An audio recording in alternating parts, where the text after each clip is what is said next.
Welcome to the Reloading Podcast here in the Firearms Radio Network.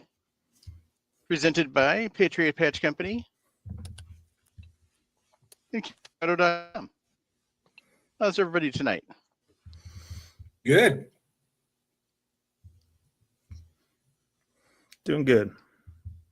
We all good. Sounded so enthusiastic.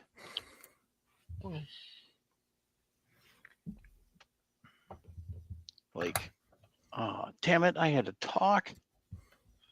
Yeah, well, I mean, we got Nick here prepping cases online here, running with it. I just got done prepping, 250 223 cases, cutting primer pockets, turning necks, and doing all that kind of fun stuff. And then get ready to start loading up a few things. So it's been a busy week. Mm-hmm. Considering the fun temperatures we've had. I'll take this any day over January and February. I don't know about that, but okay. Absolutely. I love these temperatures. I'd rather be cold than what I was doing this last weekend. Ooh. Yeah,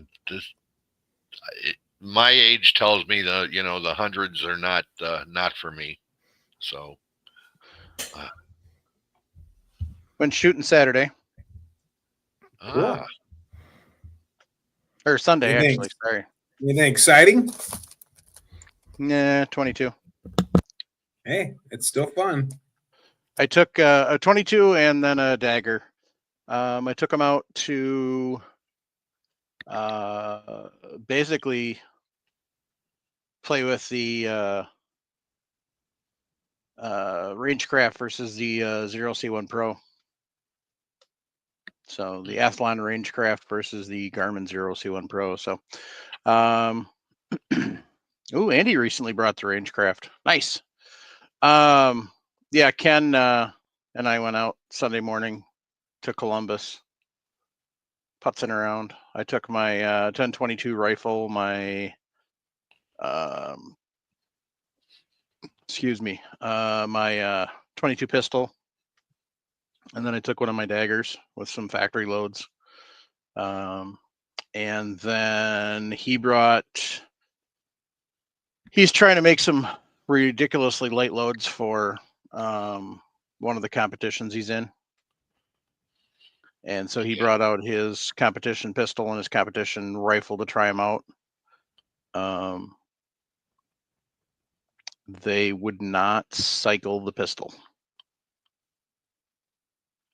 Yeah, but I talked over with him on that, and I'm thinking he's got too heavy of a recoil spring in that 1911. Probably. Because they work just fine in the rifle. Right.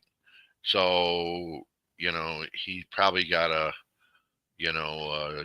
10, 12, 13 pound recoil spring in it for 9mm, and we can get them down to a 10 or lower. And then I don't know what his mainspring is, and a normal government mainspring is somewhere about 26 pounds, and get them down to something, in the 18, 19 pound range would help.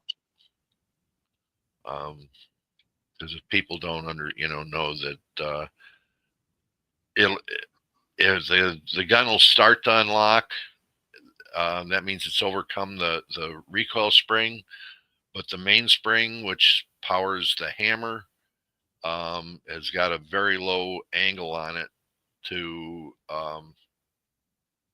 cock the hammer. So as the slide runs back, it doesn't have a lot of if it doesn't have a lot of force or momentum to push the hammer down, it won't overcome the spring tension on the mainspring. Mm-hmm. So, to give you an idea, out of his rifle, the first shot was 515 feet per second. The second one was 431, 491, 511, and 441.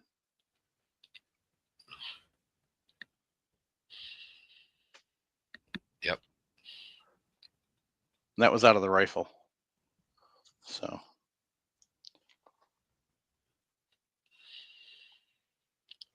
But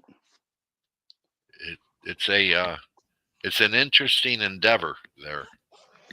yeah, it's definitely fun to make powder puff loads. So, Yeah. as they're commonly called. So, basically, what you're trying to do is you're just trying to make minimum power factor. Shooting his rifle was like shooting a 22 rifle, but we were shooting 9. So my 10-22 had about the same amount of recoil. So it was fun. But yeah, I'll talk about that in a little bit. So, but yeah, overall it was fun. I did unfortunately have to depart with some of my firearms, so I could still go to GunCon. Because the person that was supposed to buy my shot shell presses, I haven't heard from. So I don't know what's going on with that. So person who said he was a longtime listener said he was going to buy my 2 shot shell presses. He's been bouncing around for work, and we were going to try and meet up. And I haven't heard from him in a couple of weeks. So unfortunately, with the reservation that I made for the campground, because I decided I was going to camp because it was a little cheaper in a hotel, and it's summer, I should camp. I haven't been doing that in a while. You have to, if you cancel it too late, you have to pay for the camping reservation anyway, which is standard for campgrounds. So I figured, well, I've got to pay for it anyway. I might as well just figure out a way to go. And then I figured, well, I guess I'll have to sell some guns to do that. So That's hard to do. So I sold off my Ruger American 6.5 needs more. And Okay. Mossberg 20 gauge slug gun that I had. And then I sold one of my daggers.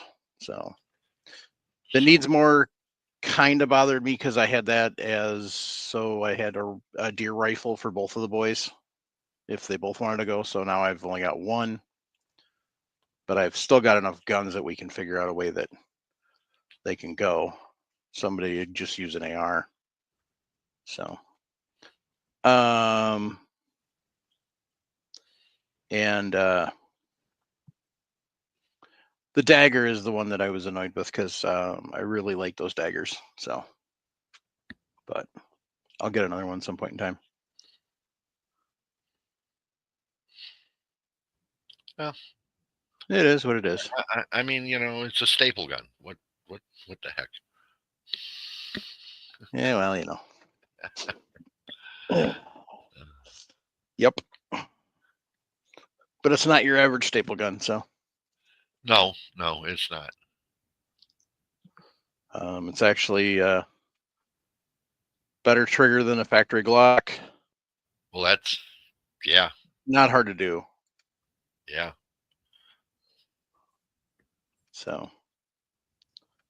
You guys still can't get a trigger like you can on a 1911. Nope. But I know that.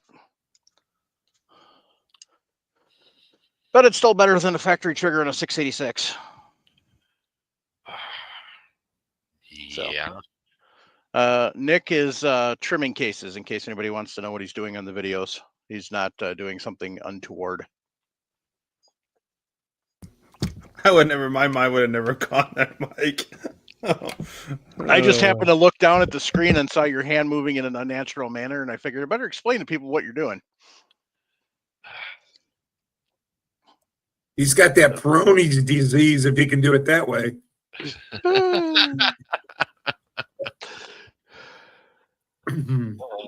I'm just trying to get like 5 or so done, so I go back What home cartridge? this weekend. It is 6.5 by 53.5 Dotadel. A what? Dotadel. Yeah. Hang on a second. I think it was the gentleman's last name. Yeah. So what gun do you have that shoots that? It's a Uruguayan Mauser. So Uruguay was the only country that did it. So the history on the rifle, they had Mausers 1871s. And there was a gentleman, I think he was from Italy or something, that was down there designing uniforms and told the Uruguayan government, hey, I've developed this cartridge and I'm partnering with this rifle factory in France. And if you want, I can take some of your rifles. We can go rebarrel them to my cartridge and see what you think. So Uruguay is like, okay, let's give it a try. So they send 10,000 rifles over. They rechamber them to a single shot in the 6.5 in the 1894, I believe. So right around the time, 6.5 Swede, led your other 6.5 cartridges. Uruguayans end up hating them, destroyed about 2/3 of the rifles. So there's not a ton of these around there. Nice thing about it, 54R brass. You size it in a 6.5 by 55 Swede full length sizing die with the expander ball removed, and then just trim it or turn. Depending on the rifle, you have to sometimes finish the sizing in the chamber, trim the case down, primer, powder, of course, and then I'm just going to do a light charge on a 6.5 bullet. You're getting a false shoulder on that. Yeah, the full shoulder and a false shoulder. Yeah, false shoulder. Let me find a good one here in the cases. Here's one. So what happens is when you full length size it, you get a Go big, Mike. There we go. a little bulge right here on the neck, Yep. right before the shoulder. And so what you have to do is you have to finish sizing it in the chamber By fireforming it. It's kind of it's a mix of fully sizing the chamber, then of course doing a fire form. So it's kind of a multi-step process. Who knows on brass life right now? Because also if you look down to the rim, you can kind of see there's a band there. It just does that when you do the sizing. So I'll be interested to see how fast I'll get case separation down near the case head. But other than that, it's been an interesting project. But other than that, it's been going pretty good. Nice thing is no custom dies, nothing really custom. Okay, so it's a 6.5 bullet. So the 6.5 by 55 die is pushing the case down at the bottom in. Correct. Yeah. So that's why you're getting that line there. So you can see here's a standard 54R next to the size brass. So you can see it's pushing it down a little bit, reforming that shoulder, and then of course sizing down the mouth of the case to 6.5. So you might be surprised after you fire. No, I agree. Being it feels like a very tight chamber. This gun didn't get shot a lot, being it was more of a trials rifle per se. But yeah, I'll be interested to see. I'm just like I said, I'm gonna do a light load with these 6.5 cast bullets I bought from a company called, if I keep throwing them around, from Steinel Ammo.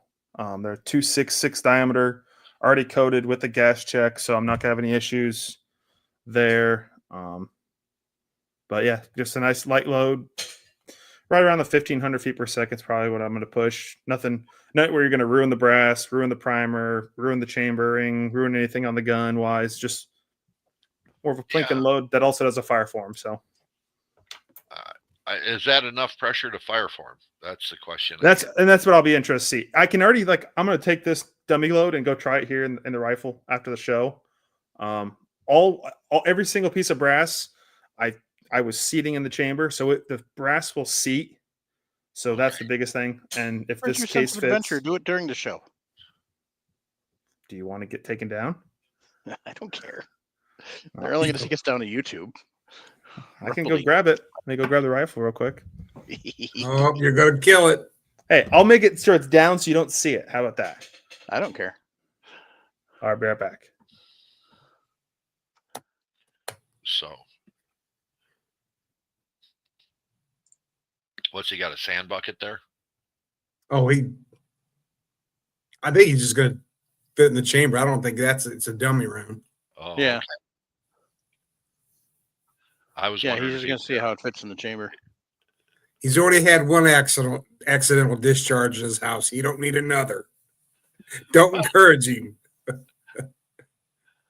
I mean, it was just like in the barracks, you had a sand bucket there, and you walked in, you pulled the trigger. Pointed your barrel into the. Yeah.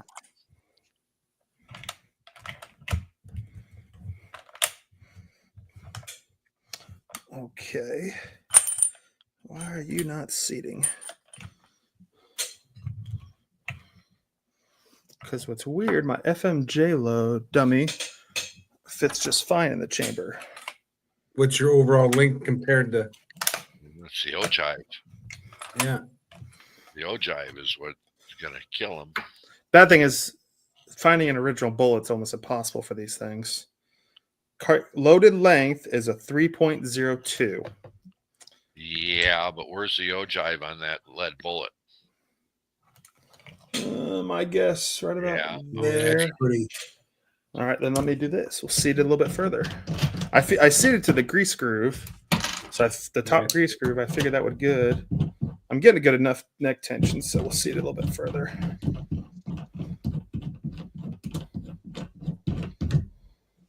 These bolts might not work. Oh, they'll work. You got to seat it deeper than you think. Yeah. Yeah, because I'm getting that where it's, oh, well, that's going to show up. You can still see quite a bit of that brass Uh-huh. in the chamber. So it's, That's why you make dummy rounds. exactly.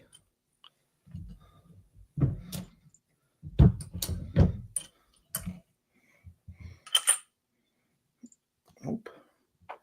Okay, look at the bullet and see if there's any grooves Yeah. on it or anything.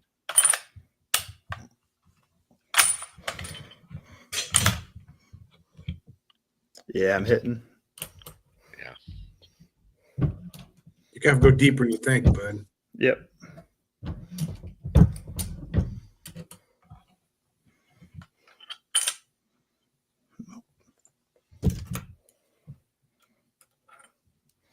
But yep. That's So a good use for a micrometer. Yeah. I'm getting a dial here anyway, so I'm getting tired of having to re-zero it every time. I feel like it turns off on its own, and I think your battery's dying, bud. I know, but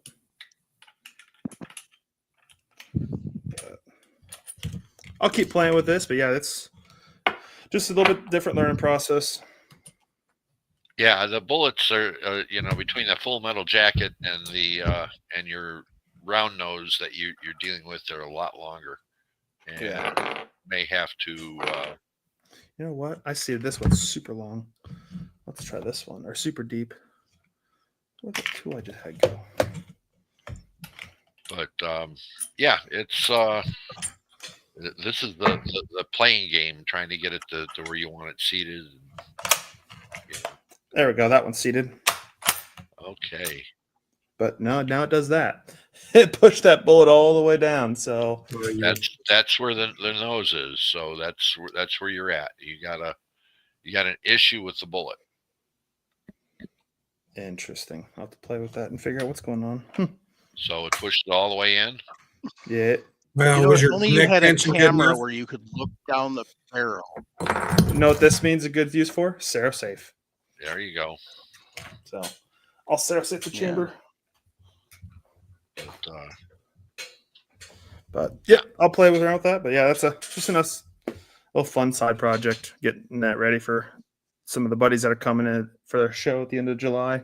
So a lot of people never shot one, and so Well, yeah, it's an interesting cartridge. You just it is. Yeah. You have to find it's a 6.5 bullet, so you shouldn't have any problem finding 6.5 bullets. Oh yeah, these were, I think 100 of them was like $25. Well, like I say, you can go and find go to Mid-South and see if they have any seconds in 6.5, and use some copper ones that have and I know you have a Hornady case gauge, right? To measure, you just need one in 6.5 to measure that, and see where it goes. It's interesting. I like that kind of stuff. Oh, I agree. This is some of being that I've loaded so many other basic cartridges. These are the fun jobs. Like you're truly doing science per se of reloading. Yep. And then you'll figure out if you need to turn the necks or not. If the necks are tight, you never know. Yep. Oh, let's see. What did he say his seating depth was? But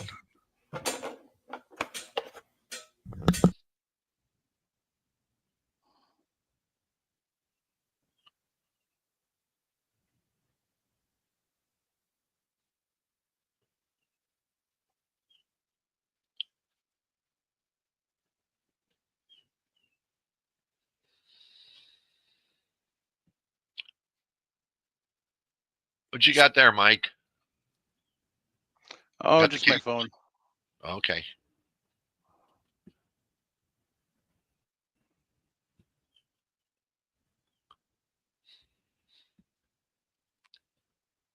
I'm trying to.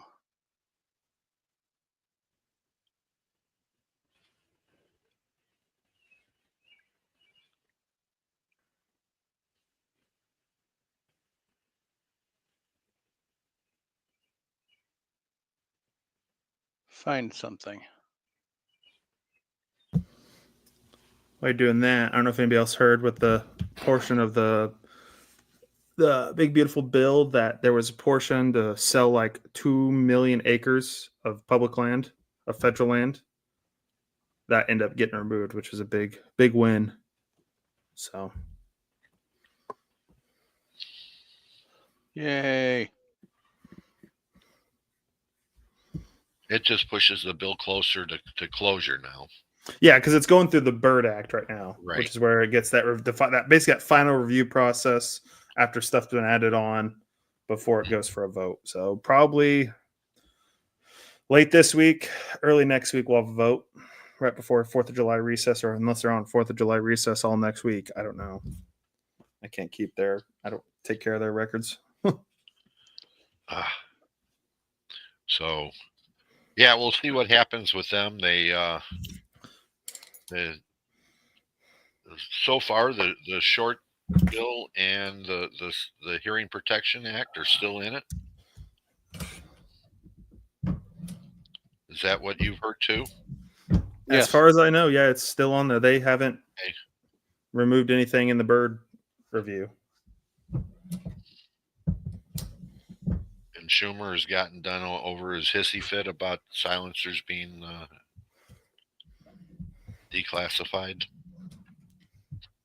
Schumer can be quiet. He's annoying.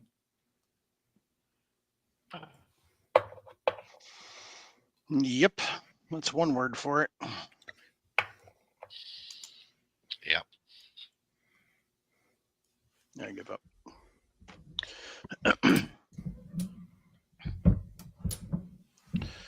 So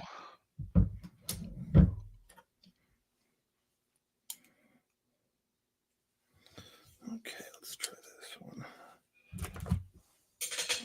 See if this one works real quick.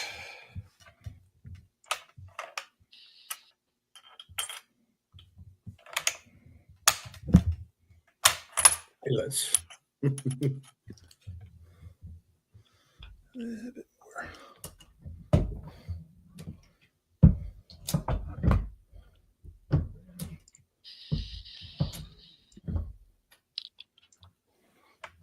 Nick, what you doing now?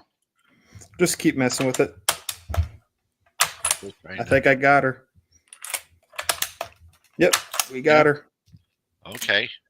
I got a little bit too much case. I've been flaring it too much. I might not even flare it. Okay. Because now I'm still getting where it's pushing down and falling inside the case. So I might not even flare it. Try the one like that, see if that works. Or just crimp it. I don't know if I have a You standard. always kind of have to crimp when you use cast, Nick. I don't know if I have a universal crimp die. Bring your dies and stuff home. I'll help you. Well, you have 6.5 Swede dies, don't you? Yeah. Not home. I don't know. Yeah. I think I do. I'll call you later in the week. We'll get it figured out. Yeah. So, crimping it or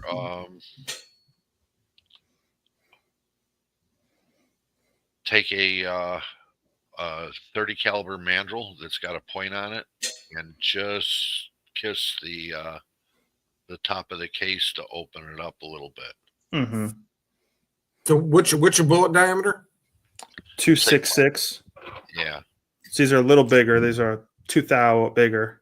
So Why are you flaring? Because I 54 might try. R is what, 311? You're sizing down to 6.5. Yeah, but Well, hang on. Let me.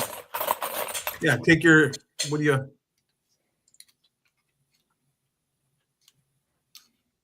It's not the accurate way to do it, but it gets you close. Well, by the time I trim it down, hang on.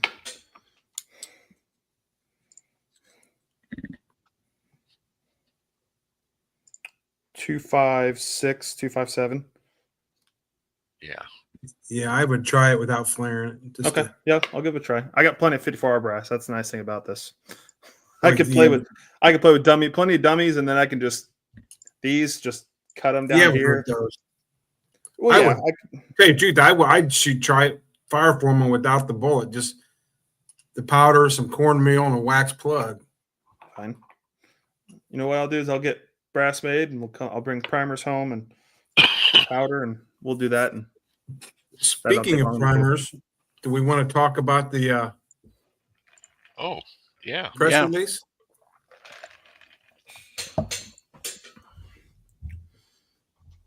This cedar die is the Frankfurt Arsenal universal seating die. It's a great universal seating die, especially for the price point. Comes with different cedar stems, all sorts of different, what would you call those, collets? Yeah. God, yeah. Yeah, bushing collets, all the way from 224 all the way up to, I believe, 338. So That's micro adjust. yep, micro adjust. Depending if you run a lot of Lee dies, I tell people get the new Lee micrometer stem assemblies. They're like $20, and all you do is you pull out your seating stem portion, or your actual adjustable there. You screw in the micrometer portion, and you're ready to rock and roll.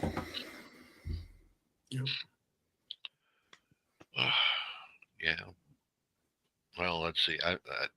I have a hard time because I've been using Forester and Redding and RCBS dies, and all their micrometer dies are expensive.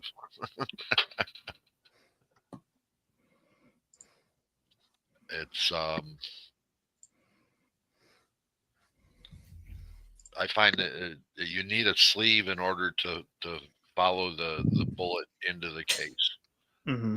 A guide sleeve. So, just my thoughts on that.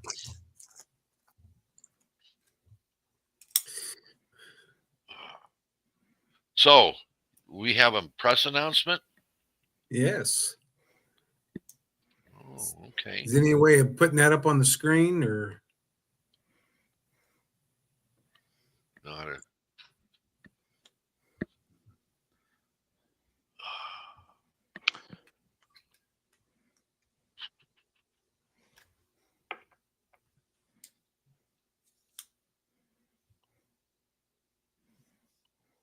Let me see if I can get it.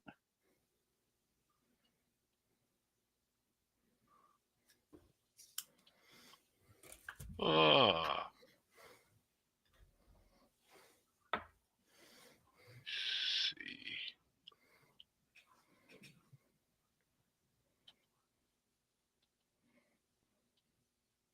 They're trying to get it up, guys. Yeah.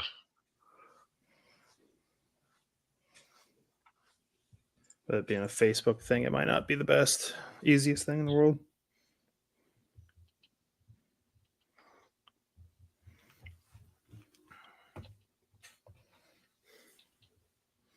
Well, I don't feel like going through a hassle of logging into That's Facebook. fine. at the It's current out there second, I once don't think. we mention it and they search it. To There you open go. Messenger, so I had to send it to chat. Yeah. So That's the best I can get it up right now, Yeah, guys. that's fine. They can search it. uh, My wife was out on Facebook and somehow she ran across this because I don't know if it's somebody she knows at Litchfield. Well, Litchfield, Illinois announced there's going to be a new primer manufacturer setting up in Litchfield, Illinois called National Primers. And you can read says how much dollar investment there? Hang on, I'm pulling it up. So, City of Litchfield announces National Primers, $127 million manufacturing facility and 160 new jobs. Phase one will break ground by end of 2025 with a $57 million investment. The phase will create at least 50 or 85 jobs, and the facility is expected to be fully operational by summer of 28. Phase two, an expansion of the plant or the complementary line of business, will add $70 million in additional investment and at least 75 more jobs, with operations beginning no later than summer of 2032. Yeah. But did it say just primers? I thought I saw somewhere it was ammunition too. Boy, that's a long time to build a building. Yeah. And Here we go. We're thrilled to bring our advanced primer manufacturing capabilities here and looking forward to be a part of the community. We also support the Illinois Department of Commerce. The project underscores this. So it sounds like just primers right now. It's just primers. And both, I know my dad and I both did research. We could not find anything on national primers. The only thing I could find was this press release. Yep. But it was in several newspapers and in several. So, but pretty interesting information. Litchfield's not a super big town, so it's. No, but it's where. But it's nice spots, right? On I-55 between St. Louis and Springfield. So In Chicago, I mean, and Chicago's right up the road. They do a lot of manufacturing. That's where Sporting is based out of. And That's right. What's the clay pigeon company that's based out of there? oh, you would ask. Was it not Red Flyer? Oh, what is it? White Flyer. White Flyer. I think White Flyer is based out of Litchfield. White Flyer. There's a beautiful sporting clays course I've shot there before. Gorgeous. We shot there in high school, but At least Litchfield supports the gun industry. I give them that. Well, it depends upon what kind of primers they're making. I mean, there's lots of, I thought when I first saw this, I thought shotgun primers because you had, of course, White Flyers there, this big sporting clays sites there. That's what made me think of that. It could be that. It could be military primers. I mean, you got 55, 50 cal, you got 20 mil, 30, 105s, all take a primer. Yeah. So, it'd be interesting to see, though. Could that be a sister company or an offshoot of White Flyer? That's a heck of a. It's a heck of an investment for a clay How pigeon big they are. well, that's why I'm thinking military. I mean, plus it's not that far away from Lake City. That's still 5 hours. Yeah, but still, I mean, Lake City, is still the, with Winchester running the plant now. Plus, didn't Montana open a primer manufacturer? If I remember right, Montana. I don't know.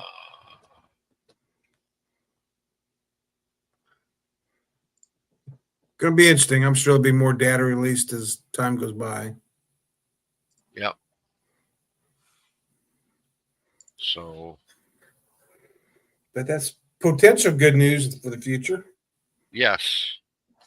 It doesn't say anything about military in any of the articles. So normally if it's military, they usually say a lot of times, but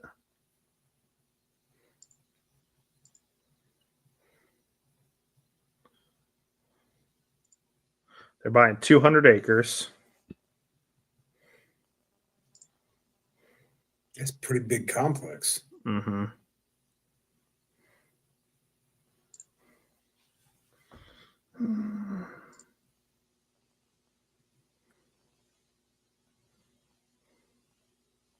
Here we go. The CEO said by year 3 of the project, National Primers will be the second largest manufacturer of primers in the United States, with room to expand. Oh, I know exactly who this is. I think it's part of Ammo Inc. Said the National Primers have contracted some industry experts to help establish factories and research and development in cities, including a group based in Scottsdale, Arizona, which I believe that's the Ammo Inc. factory that opened up a couple years ago. So I think that's part of Ammo Inc., but I could be wrong. Ammo Inc.'s out of Manitowoc. Who was that year we were at SHOT Show, Mike, that was talking about they were opening up a facility down in Arizona. I thought Scottsdale. There was a company. I can't remember who it was.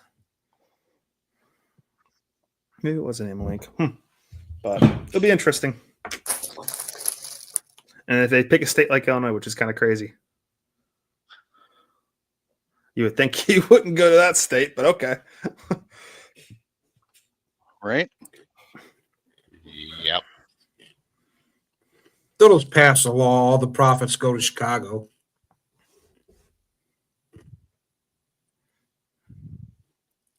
Yeah, who knows? Sounds like the Supreme Court might take up the assault weapons ban case eventually, but we'll see. Well, they're waiting for Illinois. Yeah, that'll be the one that'll go to the court. Right. It's Illinois.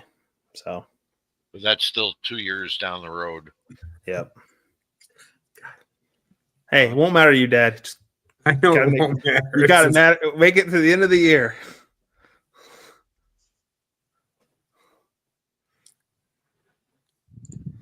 But that's all right. I can see light at the end of the tunnel. That's a big thing. Yep. Yeah.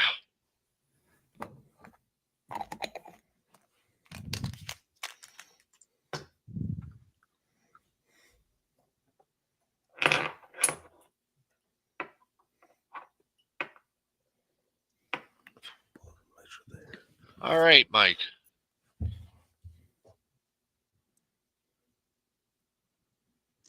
I'm waiting on my slow computer. Okay.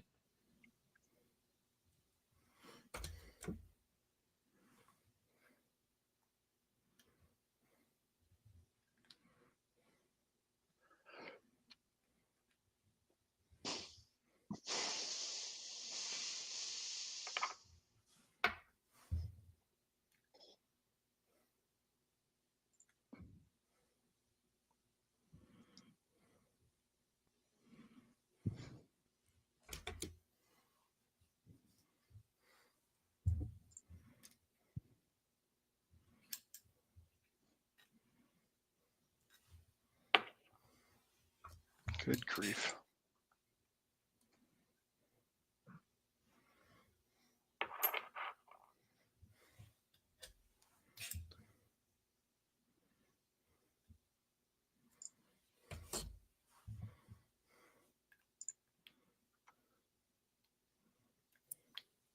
Jim got a club meeting? I think Jim had to work late tonight. No, he had to work late.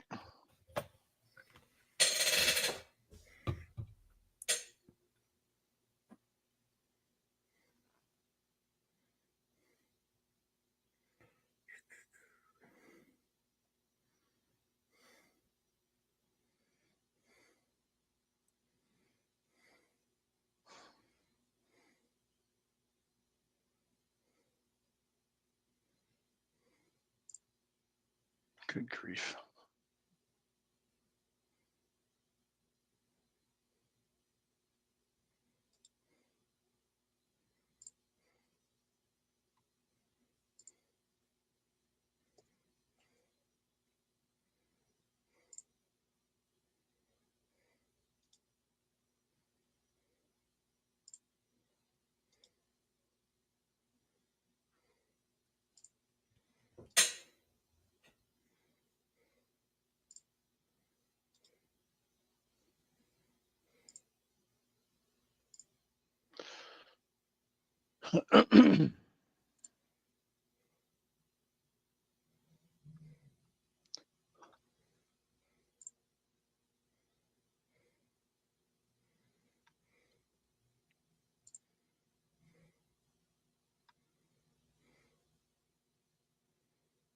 Oh, phooey.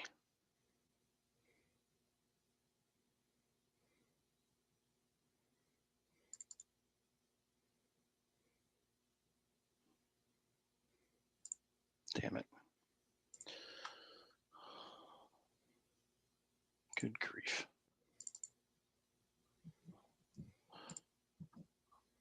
Sorry, I'm using my Surface tonight because the Apple was not playing nice and I don't have all of the stuff set up on the Windows one that I'm going to be using.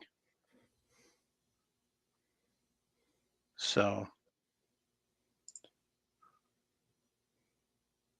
unfortunately, I'm trying to do more with the Surface than it will handle at the current moment because Chrome is a massive resource hog.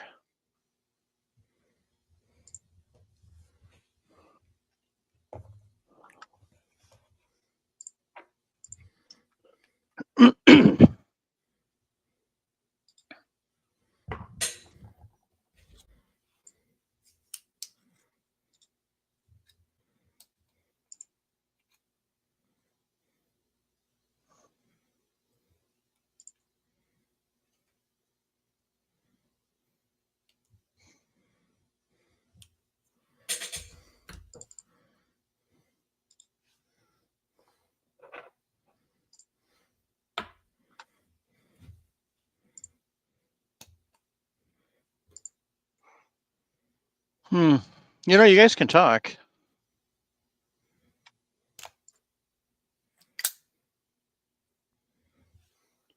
You don't have to always be so quiet. Usually I'm not. I'm sorry, I just got back. Holy sheep shit. I'm eating my peach pie. Your peach pie, okay. Mhm.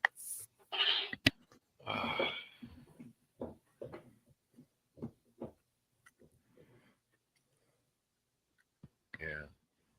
I just ran 250 of the new Lake City Winchester cases, and I was really, really surprised on how uniform they were.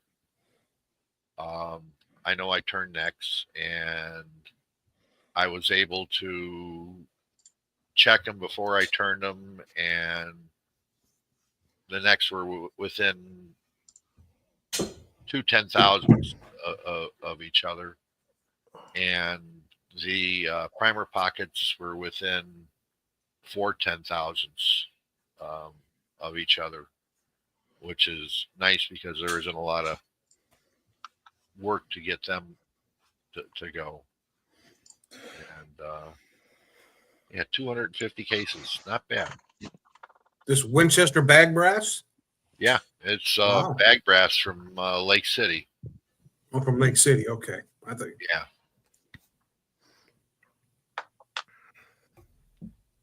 Yeah, Winchester is running Lake City now after Federal. Oh, that's right. Yeah. Yeah. So, and it is. Let me double check, but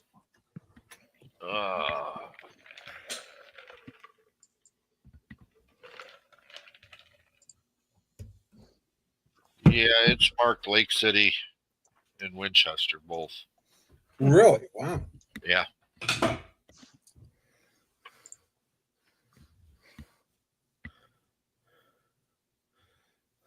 Do they put the NATO logo on there? Yeah, it's got the 0+. I'll be darned. Who'd you order that from? Midway. Midway. Yeah, $64 for 250 pieces. That's a bargain. Yes, it is. To order some. Yeah. Do you have any thoughts on 5.7 by 28? Well, no one will hear them, but yeah. Hard to reload. They have to have that lacquer finish on them. you know, it's a round that was developed for a need that isn't there.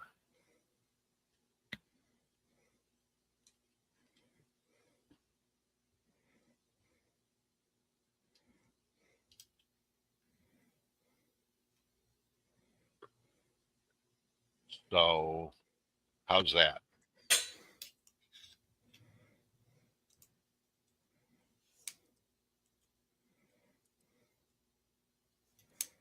I'm sorry, that Lake City brass is now up to $88 for 250. They've gone up in price. It's still really ain't that bad a deal. No,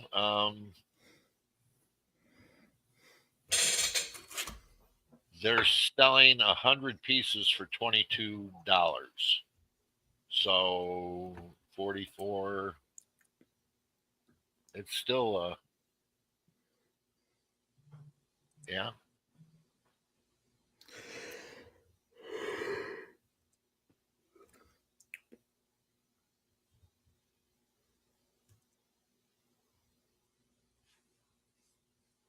No, Zach, it is not a reloader's dream round. It is finicky, steel cased round that or brass. There are a lot of brass cases out there with it, but it still has that lacquer coating on it, and just not an easy round to deal with. And I've never been able to figure out why it was developed as a PDW when we have a number of 10-inch and 8-inch 223s that are in a platform that work.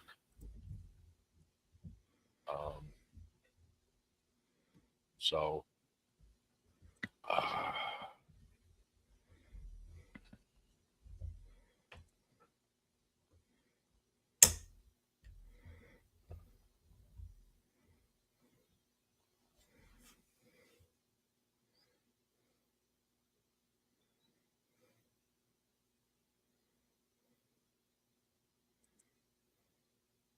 six-pack project, yes. 22 TCM is better for reloading than the 5.7.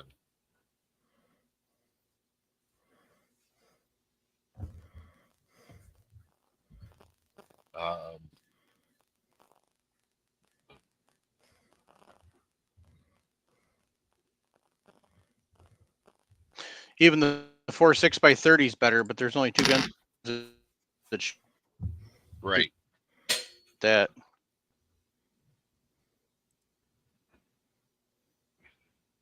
And then you have what was the British round? What was that? The 4.6 by something 45 or something like that. That was a big flop. That one was a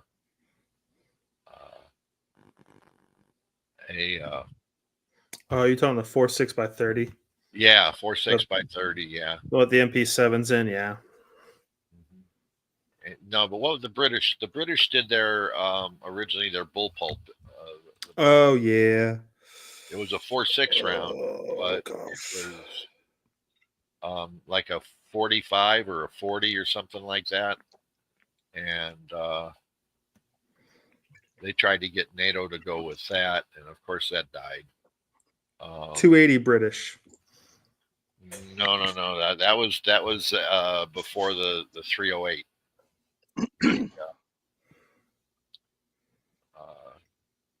The 280 British was they had a 4.6 round out there. Trying to remember what it was.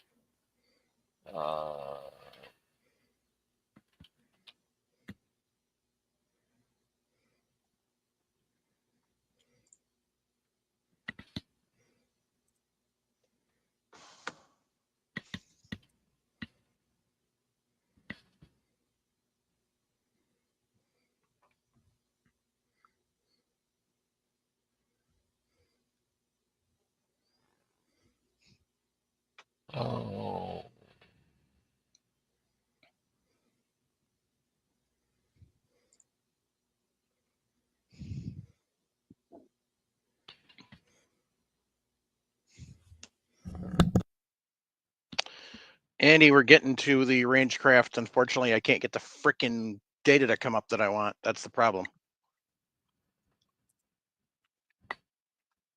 Because I don't have Microsoft apps installed.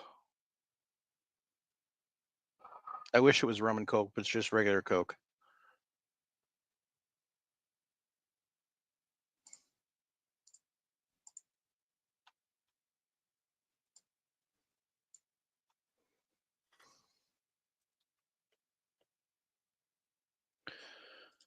Ugh, for crying out loud.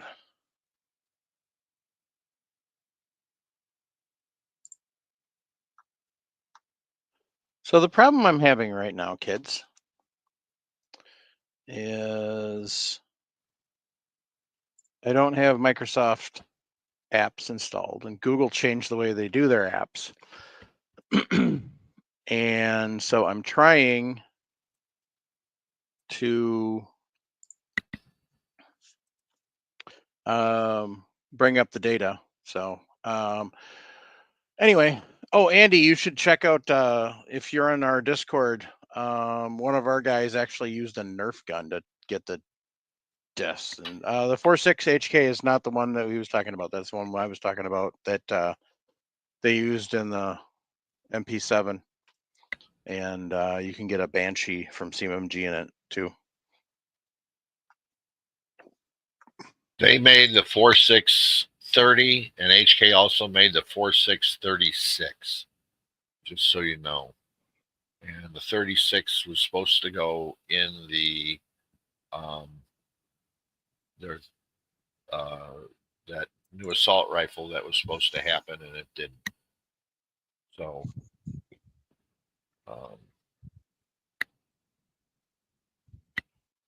but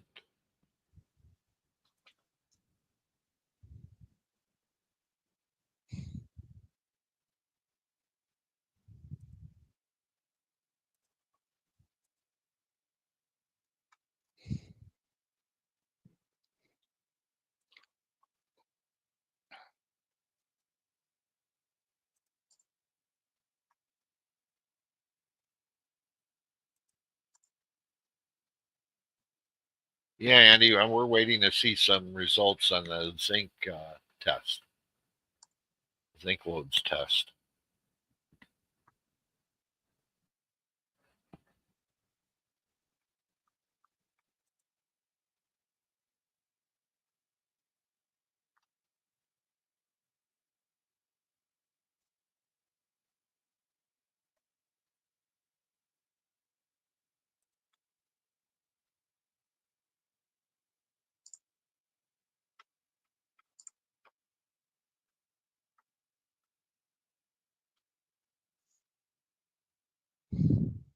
That'll be interesting. I'd like to see what quick load says versus what you come up with. I've been playing with GRT a lot lately, and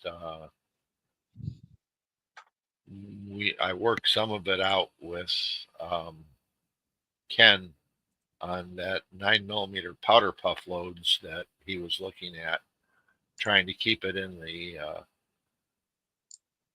600, between 550 and 600 feet per second, and make the gun function. And only one powder to use, so that makes it a little difficult. But yeah, we'd love to see the difference.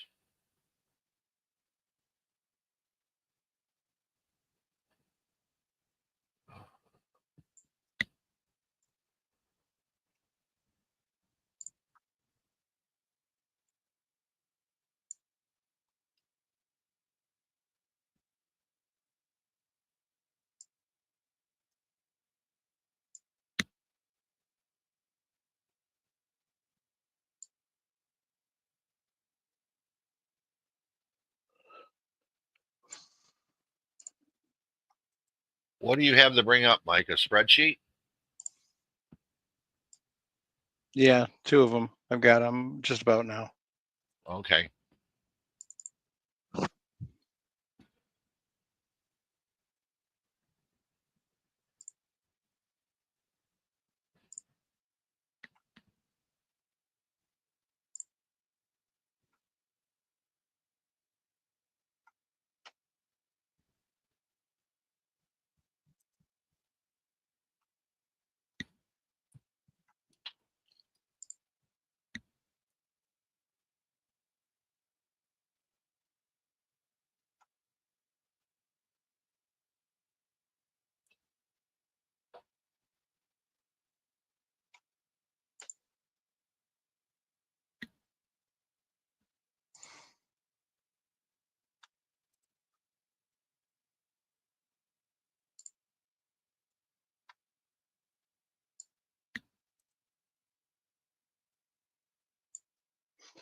All right.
Okay, so what I've got here is this is the two exports for the majority of the shooting that we did. Shot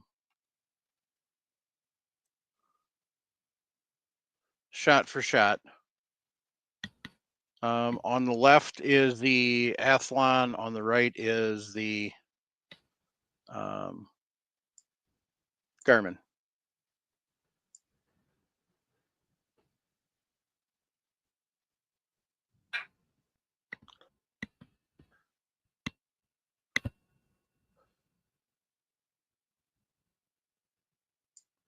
Come on, move over.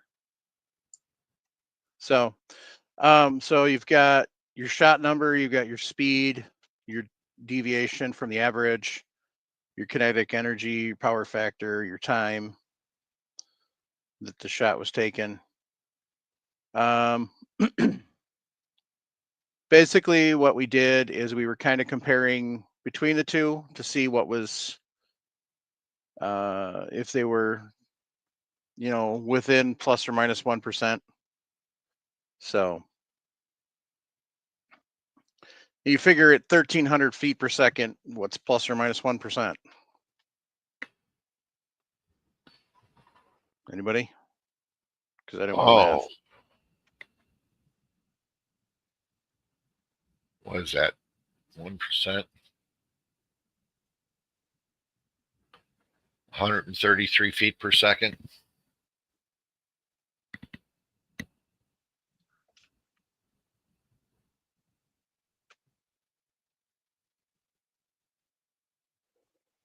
Right. 12.23 of 1223. So 1,300 to be 13.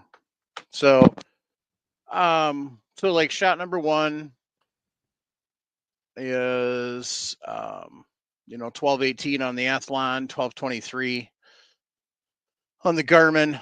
Now, some of this, Ken was saying that I was actually a little more over the Garmin. I was over the Athlon, so that account for some of it. But if you go down and you're looking at the numbers, for the most part, it's within that plus minus 1%, you know, maybe 3% at max. So, you know, they're definitely within for the most part. The one thing that we did notice is neither of them are very good at picking up rapid fire. But obviously that's something you're not intending to do with these in the first place. But the Athlon would pick up usually at least one more shot out of the rapid fire string than the Garmin would. So the Garmin did not calculate kinetic energy or power factor, and the kinetic energy and power factor is actually wrong on the Athlon because the bullet weight was wrong. A lot of these shots are actually 22, not 9mm. So some of them were out of my pistol. The ones that were out of, you know, your 1,100 feet per second range And basically anything under 1,200 feet per second was out of my pistol. Anything over 1,200 was out of my Ruger 1022 rifle. So, but we just kind of, and you can see Garmin puts the data at the end, where Athlon puts it at the beginning. And Athlon, you can put in your more data along with it. Once you export it, or once you upload it to the app, you sync it with your phone, you can put more data in with the Athlon. So you can with the Garmin. So, but if you look at here, we've got your average velocity is 1197.7 here, 1216.2 here. Standard deviation is 69.5 versus 67.5. The spread is 365.5 on the Athlon and 386.2 on the Garmin. So, as Which you can one- see, I had to check the weight for 100. Yeah. And that's where you got all that numbering from. So that's not accurate in any way, shape, or form. Which one was easier to use?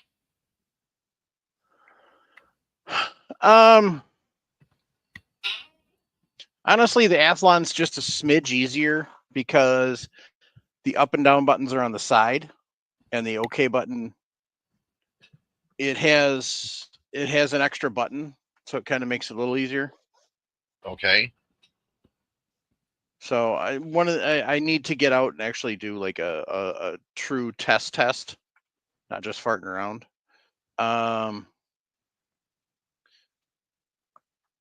the top, it's got a return button, a delete button, and an OK button separate. Okay. Whereas the Garmin only has a OK and a back button, and then the up and down arrows. Plus, they're smaller buttons. So, if you've got sausagey fingers, Yeah. you can take the data down. Or arthritis. Okay. So, if you look, you can see the definite size difference in the buttons. This is the Garmin. This is the Athlon. You get a definite size difference, and then the Athlon's got the up and down on the side.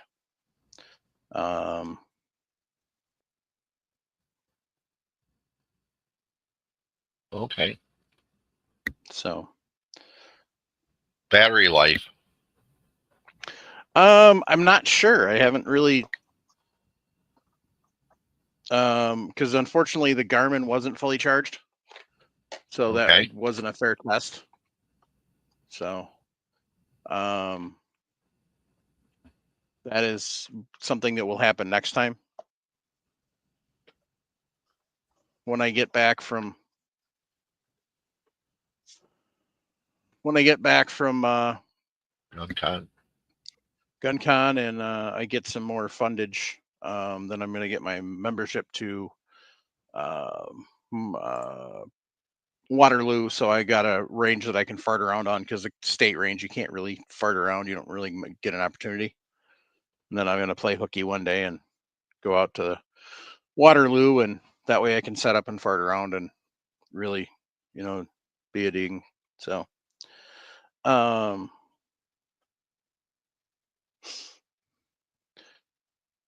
actually, OKIST for the most part, that is, for the most part, that's kind of the same ammo. I want to close that.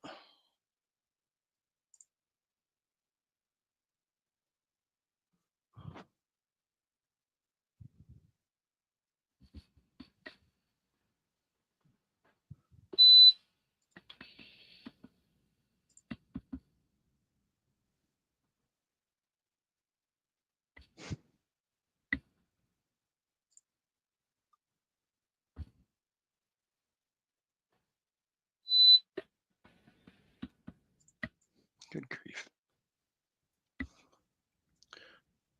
Now where'd the...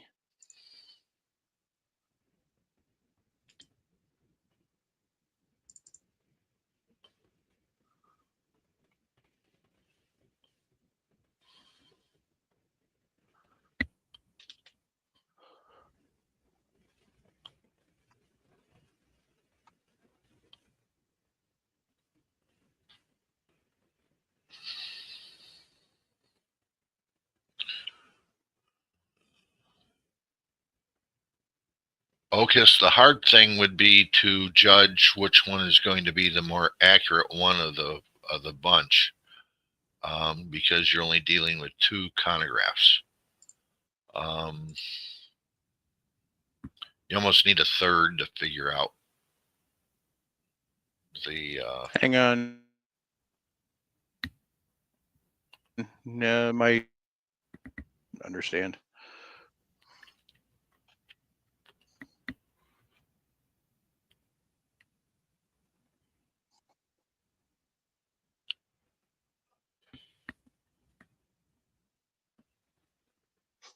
What was that now, Paul? Well, if you only have 2 chronographs, and you're looking at the SDs, you need a third one Of slow computers. the third chronograph to actually measure to see which one is going to be the more accurate one of the bunch. It would be like putting the lab radar, the Garmin, and the Rangecraft all up on one, or run a magneto speed and the other 2 chronographs.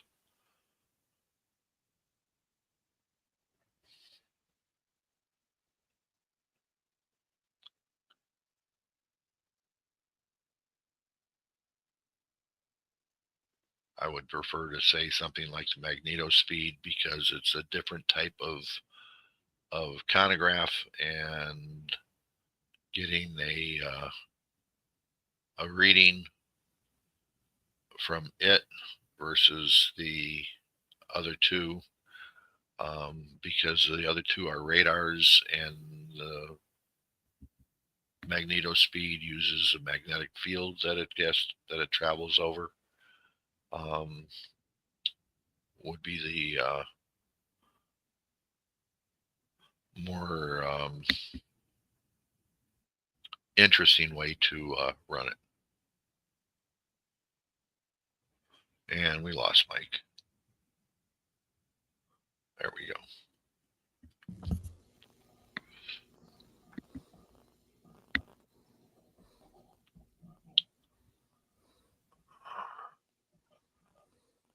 Okay, Jeff Daniels.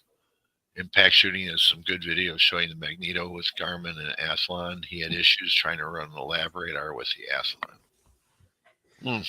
Okay, could use the same frequency, but I thought they all frequency hopped, so who knows?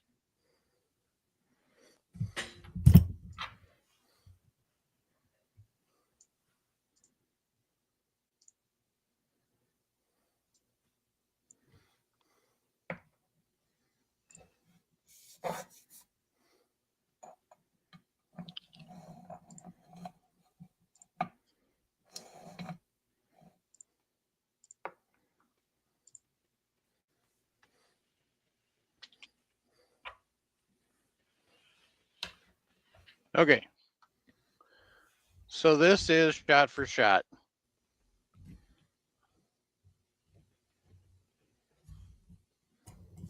The Garmin has more shots because, unfortunately, the Athlon didn't read the first 3 shots because I didn't. I was busy trying to. I was running way behind, worse than I normally do, and so I was rushing trying to get it set up, and I thought I'd set up the completely, and I hadn't. So shot number 1 in the Athlon is actually shot number 4 in the Garmin. The Garmin is on the right. So, or sorry. Do I have that backwards? Yeah, I have that backwards. What the heck?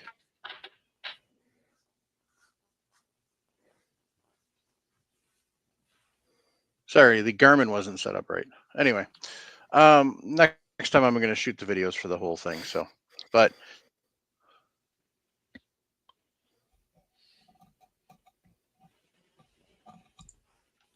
so you've got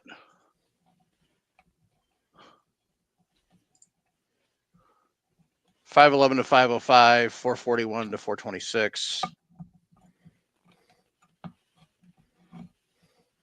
No. Missing another shot there.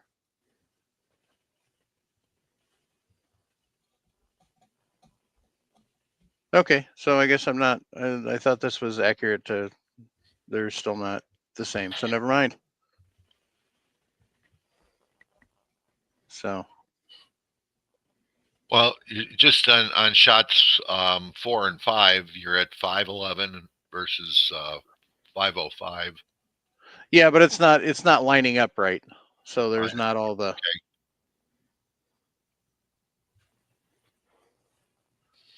Because there's more supersonic shots on the Athlon than there is on the Garmin. There's only 3 supersonic shots on the Garmin. Right.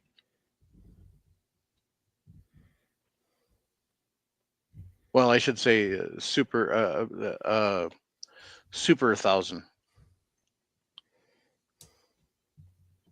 1,000 plus feet per second. Okay. Yeah. That'd be the better way to send it. So.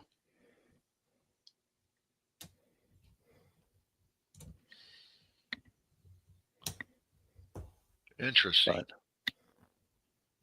anyway. So just kind of, this one didn't pair up as well.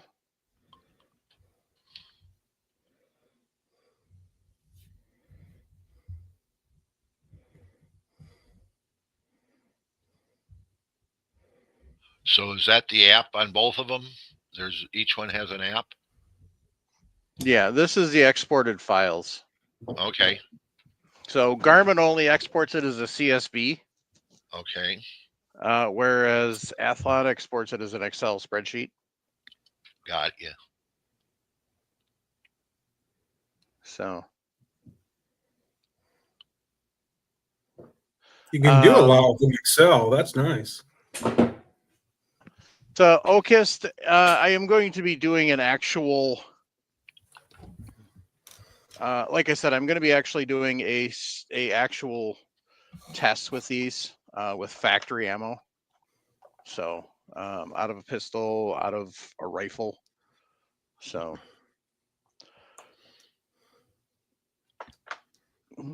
I will be doing further testing with these.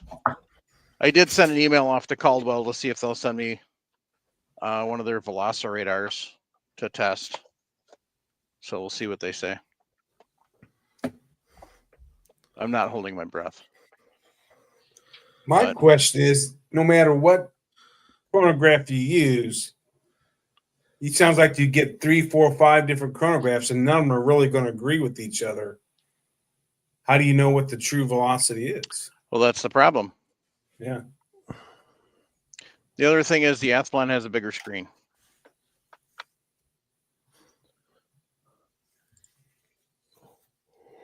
I guess as long as you're in the ballpark, you're within this.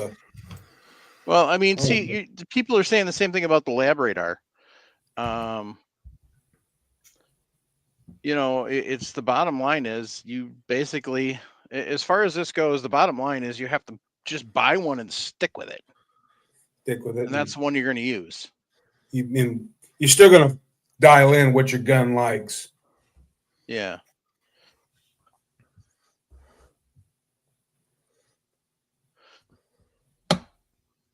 So this is your base screen on both of them. You've got new session, and then previous session and settings. Well, new session history and settings. And then over here, you've got a quick start as well. So the quick start, don't really know. Basically, the only thing with the quick start is it doesn't give you the option to put the projectile weight in. So, and it does yell at you if you move it. So,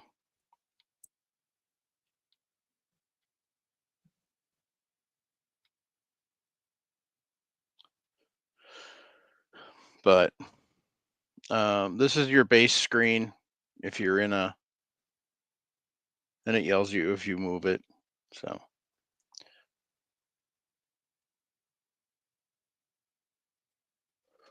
but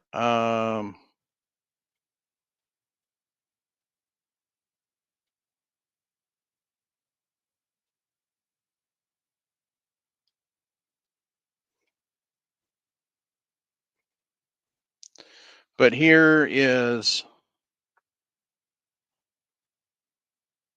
sorry, my brain's backwards. So you can go to like your previous sessions.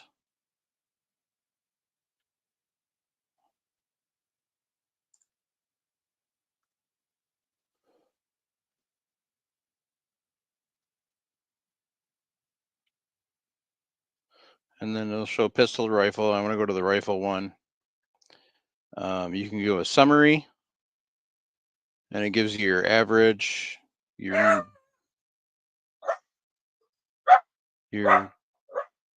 Gracie barking in the background.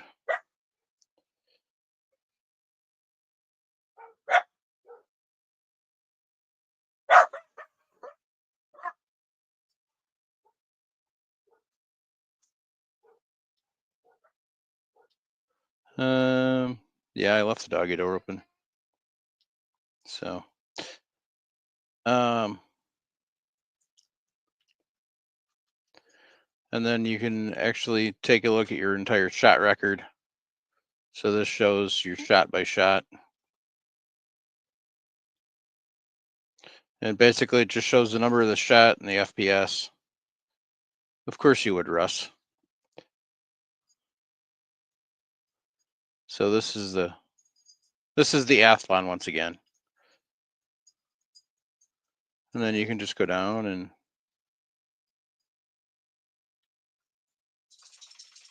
delete your session.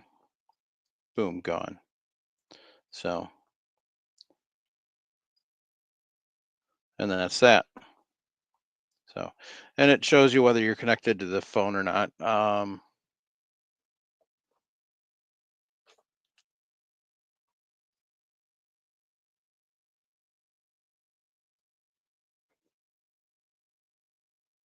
Ooh, I've got a spammer that says, "What you doing?" How should I answer him?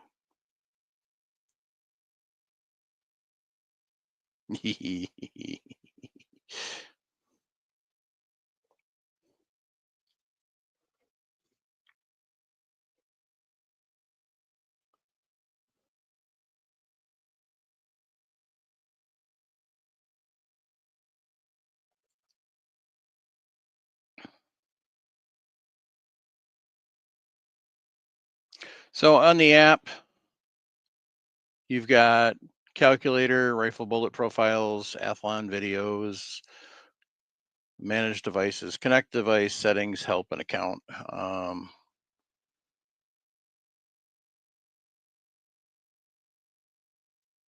Manage device. That's not going to do it.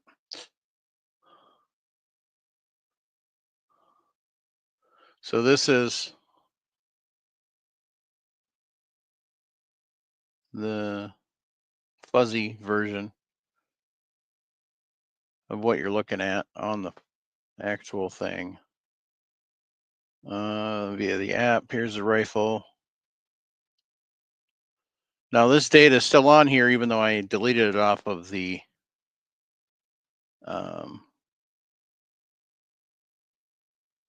device. So you got your shot, your speed, your deviation, your kinetic energy, your power factor, just like it showed on the thing. My camera's kind of meh, so gives you your information. And here's where you can change your projectile.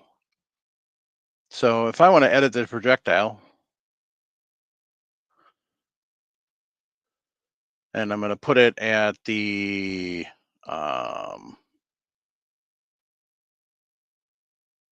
115 that it was.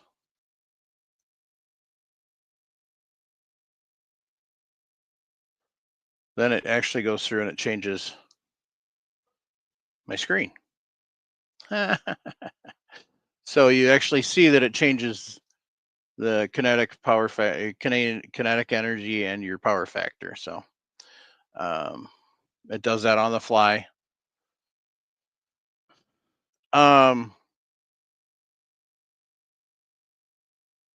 So you can go through and you could edit the shots in the string. Say, you know, if it was the first shot and it was a cold, clean bore. So I can hit the edit shot button. And then I can scroll, find shot 1, and I can hit edit. And then I can choose exclude shot, cold, clean bore, cold bore, clean bore, or I can put notes in here. So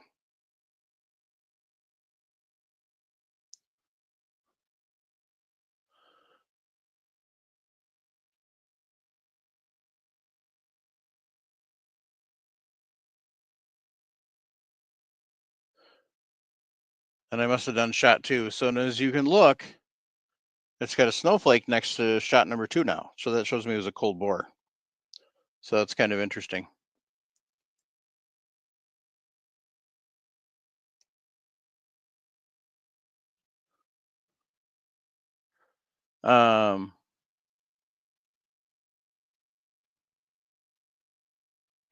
So there's all that information there. And then if we go into the Garmin app, well, I'll fire up the Garmin first, but we'll show you what the Garmin screen looks like. So we've got the Garmin. And we go with the history.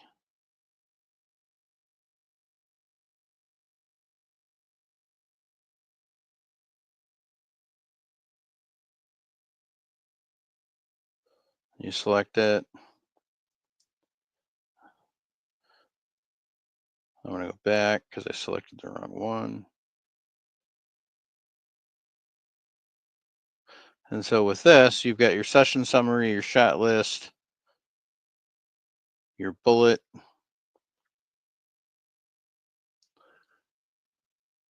Oh, sorry, that's just delete session.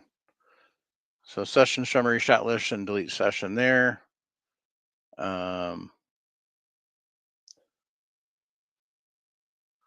So with your shot list, it just shows the 2 because that's all the data we had because we didn't put a bullet weight in. So it won't show you anything else.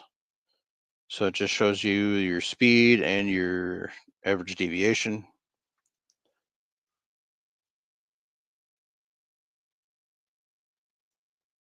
So that's that. Also shows you it's connected to the phone.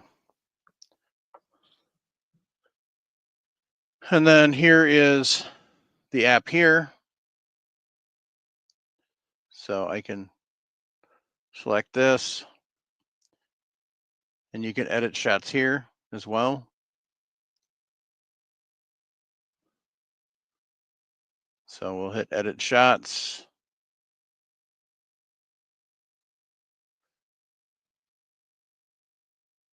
But the only thing you can do with this is you can only delete them. So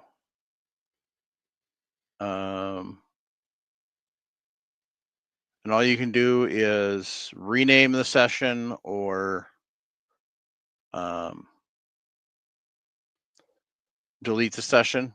So like I can't go in and change the bullet weight or, oh, I can. So I scroll down to the bottom and I can change my cartridge. I can change the projectile type and then I can enter the weight. So we'll put in here, we'll put in 115 like we did for there.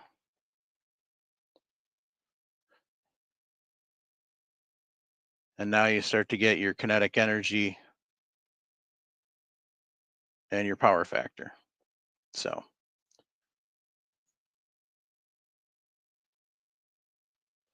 And you see your average kinetic at the top.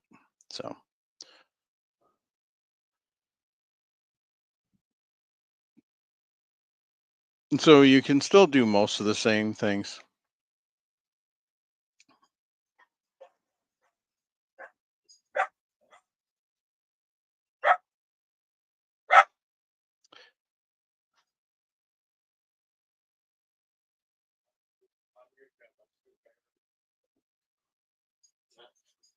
Say hi to everybody.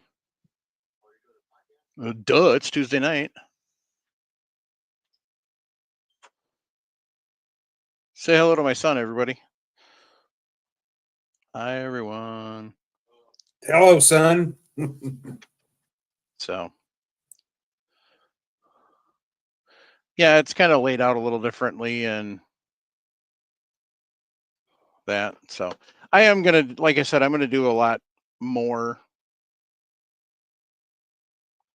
with them. And we'll go from there. Yeah, your mom told me. Love you, bye, you punk.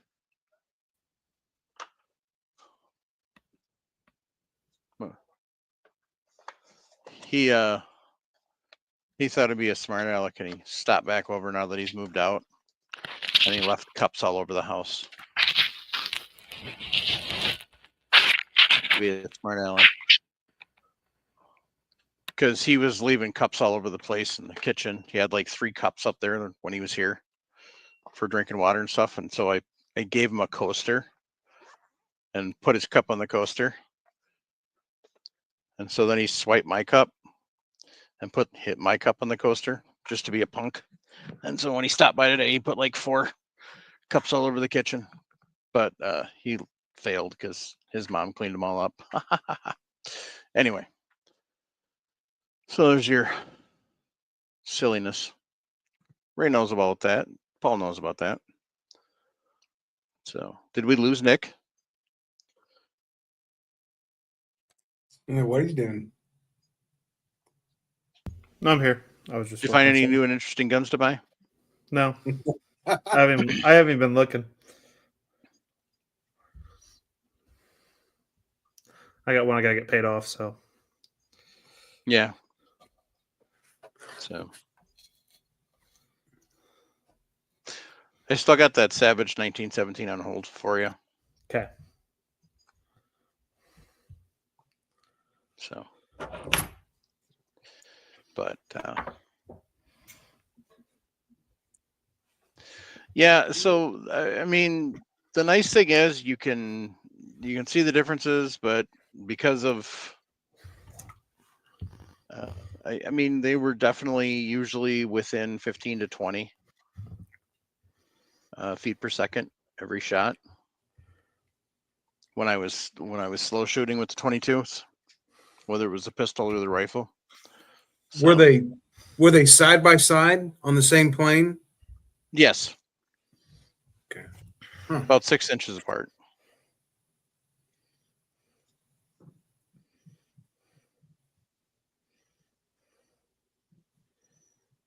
I'm just wondering how they calibrate them at the factory. That'd be interesting.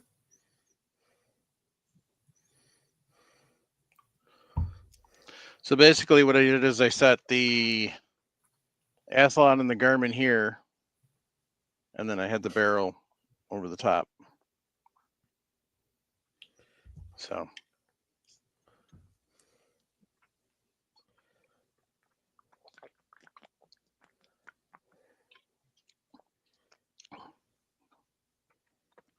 I'm not sure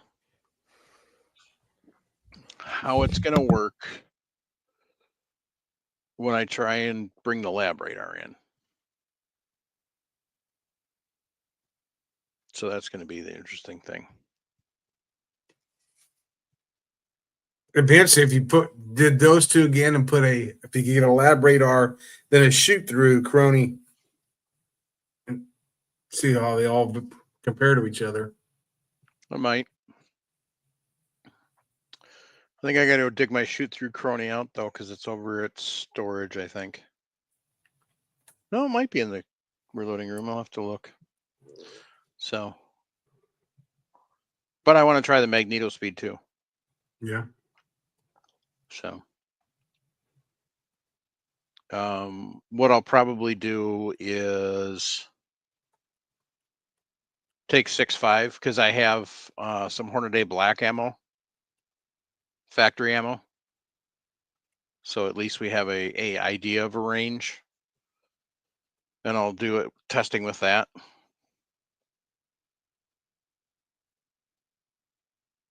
So.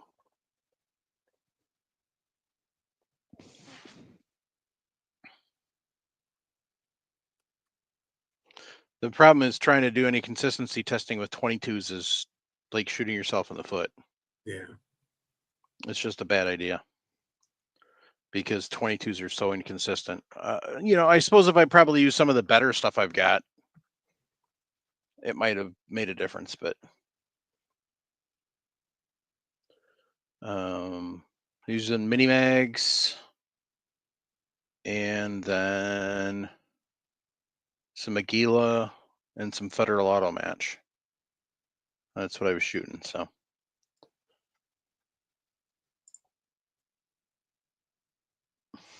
But Federal 9mm was Cellier and below. So, but it's probably at least 10-year-old ammo. But that wouldn't make a difference because it's been stored properly.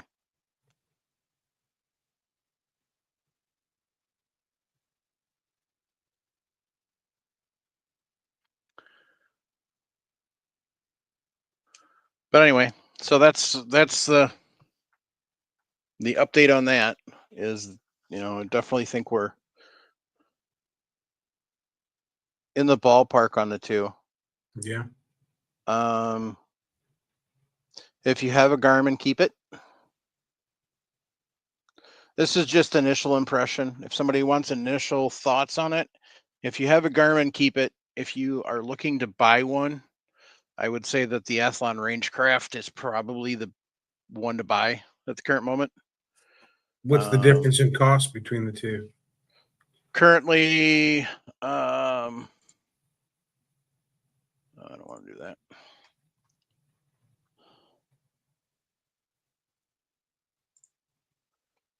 Oh, let's see here. Probably somebody that has both of them, probably like a Midway.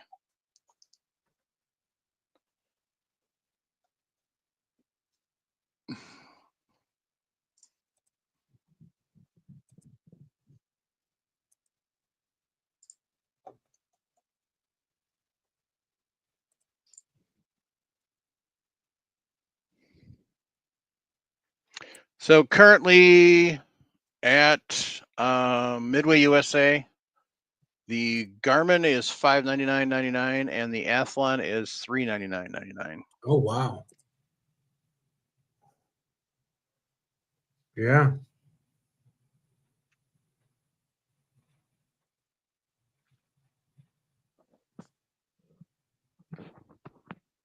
So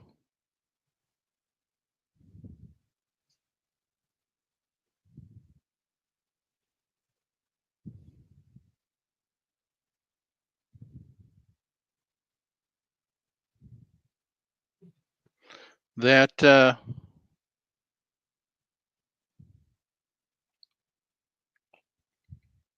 oh, somebody's got a QD mount for the Garmin.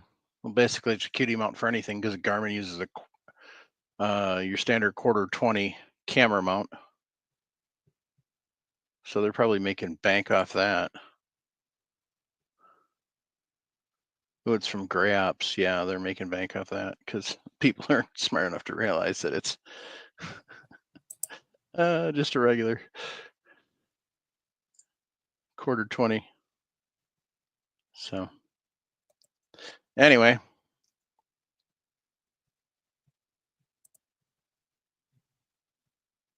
But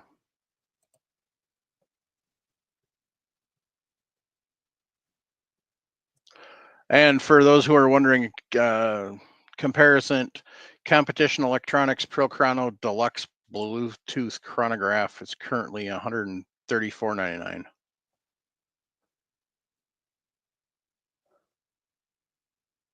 And that is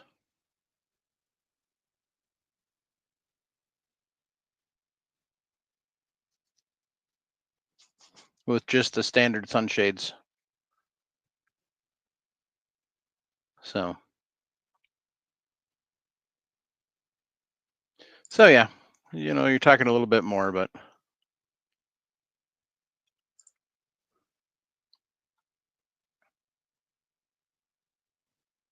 Well, not having to go down range to set up, so just a big bonus. I agree with that. I mean, that's the best thing about that was why the Lab Radar was such a big hit in the first place. That's the advantage of the Garmin and the Athlon and the Caldwell Velociradar is their benchtop units. You don't have to go down range. No setting up of a chronograph 10 to 15 yards down range. So you don't have to worry about going down range. You don't have to worry about shooting it because the muzzle should be ahead of or parallel to. So the advantage of the current, the both of these units have over the Lab Radar is probably trigger. They're going to pick up a lot quieter stuff, as Andy proved with 22. And God, I want to say it was Tom Peterson proved with Nerf gun. That was hilarious. How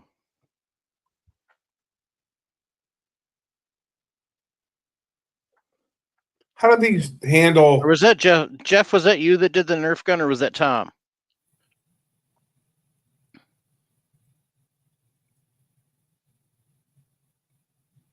Yeah, I mean that's the thing is Garmin doesn't come in a carrying case. You got to carry the stupid box around. Whereas Rangecraft, nice case here. And it's even got a little carrying strap. Whee! Yeah, you can go. So, you can go to Walmart. Yeah, it was Tom. Yeah, it was Tom Peterson in the Discord. He posted this whole big workup of. He tested his out with a Nerf gun. It was friggin' hilarious. How do they handle somebody at the bench next to you shooting, or do you pick that up? Wasn't sure because I didn't have that opportunity. So, because when Ken was shooting over it. When I was shooting over it. Okay. So we didn't get that opportunity to test it. Paul, what are you looking at? You're muted. How's that? I was looking at some differences between what people are saying with the Athlon and the Garmin for crossfire, like Ray was talking about. Mm-hmm. And they are saying that both of them seem to be cone-shaped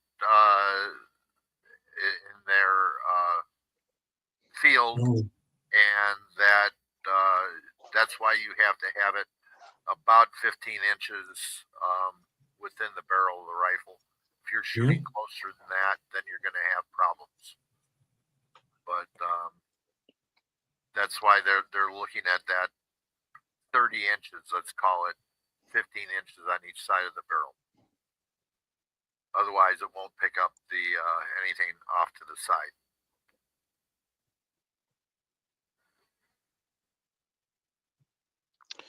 So this is the first page that you see when you turn on the Rangecraft.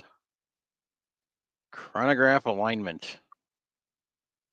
Shows you from the muzzle to the bow riser. It shows you set up here. So, You know, that might be part of the difference in the velocities, depending on the angle of the cone. Maybe the angle of the cone from one yeah. brand to the other slightly different. You're going to give you a different reading. Yes. Mm-hmm. So you're talking for the pistol, they want you shooting over the top of it, 4 inch, and the muzzle should be anywhere from 4 to 10 inches above. A rifle, they want it 4 to 10 inches to the side and 4 to 10 inches back. So same with, and it says from the muzzle or the bow riser if you're shooting it off a bow. So that's the first thing that you see. And the Garmin's similar. So, and the Garmin covers that in the instructions, but they don't have that data like Athlon does. So I'm going to wait. The next generation cell phone's going to have an app for that. there you go. Yeah. Along with your cane. Yeah, that's it. I am sticking with my magneto speed for now.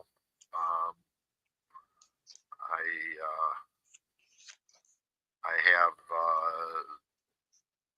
the ability to shoot it off the barrel, where it's not on the barrel; it's on the stock of the gun. Mm-hmm. So I'm going to go that way. Do I trust it more? I don't know. I mean, they're getting so good at this electronics game and everything else. What would have cost $20,000, 20 years ago is now $600 or less. Yeah. Mm-hmm. You'll drive yourself crazy trying to keep up with technology on some of these things. Yep. Well, Yeah, absolutely. So, and somebody out there's got something in the works to compete with these.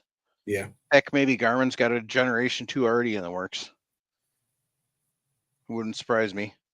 And the thing is there's always software updates coming out.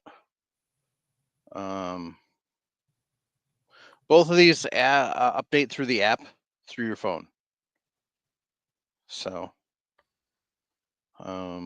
whereas the first gen Lab Radar, you had to update with an SD card. So that's another advantage. So it's the cost, the app, and the accuracy. And accuracy, they're both pretty good.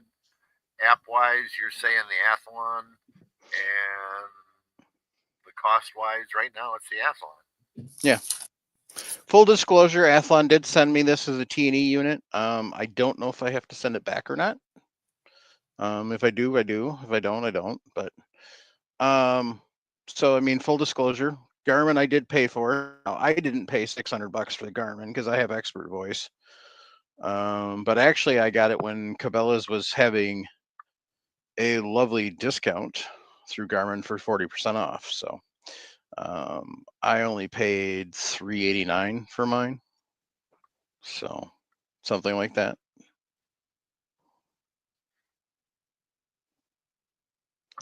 I noticed that their popularity has caused them to go up in price. Both of them. I mean, Garmin was gonna be selling for $499 originally. Now it's up to $599. Athlon was at $350 to start with, and they're up to $400. Garmin launched at $599. That launched at $599. Mm-hmm. I thought but they had a big discount sale on it right away, didn't they? Yeah. Yeah. Okay. There's been a few sales on the Garmin's. So. And it's been out over a year now, hadn't it? Oh yeah. A year ago, November. Yeah, For so October. the Gen 2 probably be coming out, I would bet, by Christmas. Yeah, given the fact that it's Garmin, I can't see they with how much they do on all the rest of their electronics and how much updating they do. I can't see there's not a Gen 2 coming, Yeah. especially with how big of a hit it was. Yep.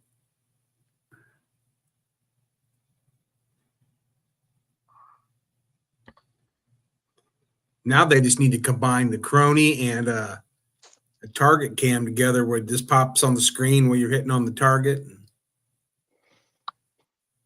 Could happen with a Labradar because Labradar owns Target Cam or vice versa. Yeah.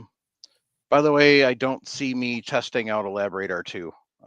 First off, I'm not going to pay for it, and second off, they have no interest in sending me one to test. So anybody who wants to know about the Labradar 2, sorry, you're SOL. But I'm sure there's some people out there who have done some nice videos on them.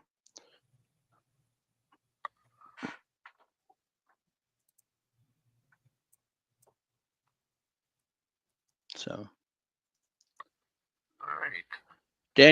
Jeff Daniels said Athlon went up because of the tariffs. So, which doesn't surprise me. Some of my scrubber parts went up because of the tariffs. So, but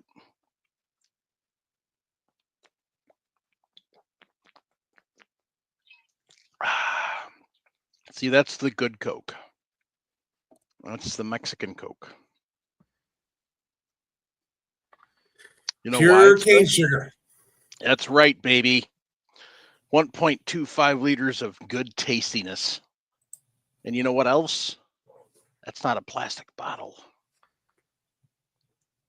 That's glass. I like it. It don't like me. Yeah. Yep. Well, I'm old enough now that I feel confident being able to drink out of a glass bottle again. Yeah, no, that was not. Yeah, plastic bottles were a good thing. Although, do you remember the glass bottles with the styrofoam label? Glass bottles. Like the with mid 80s, like when they first came out with the 20-ounce bottles.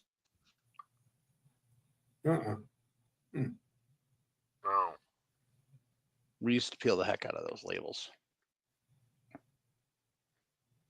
But anyway, so. Yeah, I don't remember any styrofoam labels on any of them. Oh, yeah. Yeah.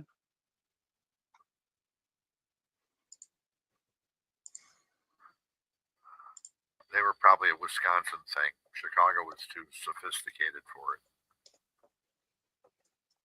I do remember as a kid collecting the Pepsi bottles and soda bottles to take to the store and get money. Oh, yeah. I remember as a kid what was it, nickel a piece on the 20 on the 12-ounce bottles, or were they 12 or 8? I can't remember. But yeah, I'd go to the 12. Go to the store. 12. Go to the little store. Turn in a six pack or whatever of them. Okay, I remember those bottles. Yep. Yep. All right.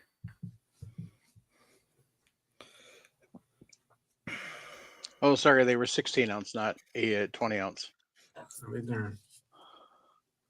Yeah, we were the kids. We'd go up to the soda machine where it had the glass bottle in horizontal, pop the top off, and get a free soda in the cup. Yep. I still You know what the remember better thing was on returnables? what? 24 packs of Old Mud.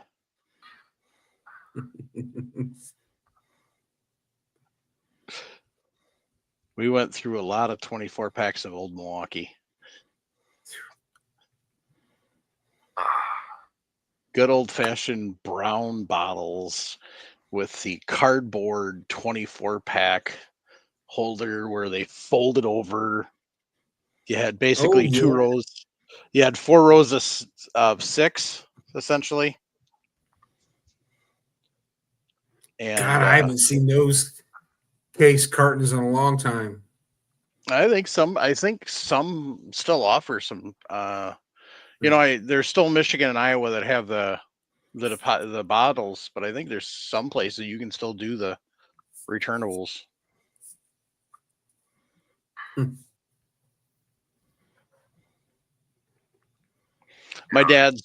The warehouse my dad used to manage would store Jay Heileman's bottles after they went off to the wash.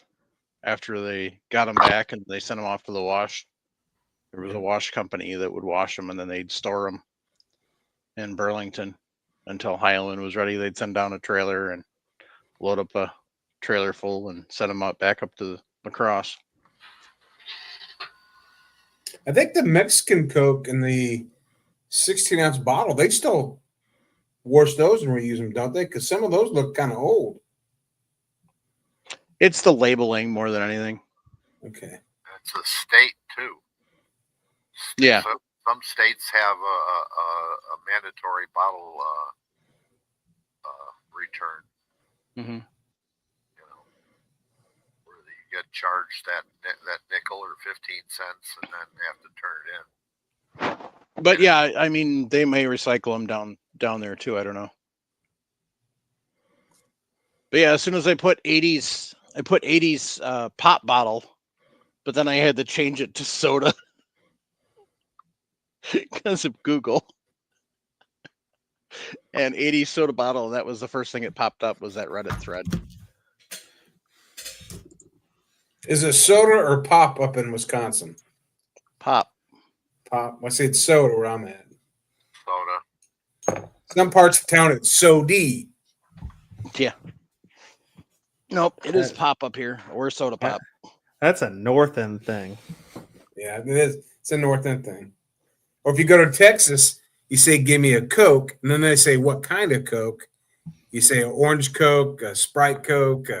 North Carolina is the same way. Yeah. The only exception to that in Texas is Dr. Pepper. Yeah, Dr. Pepper.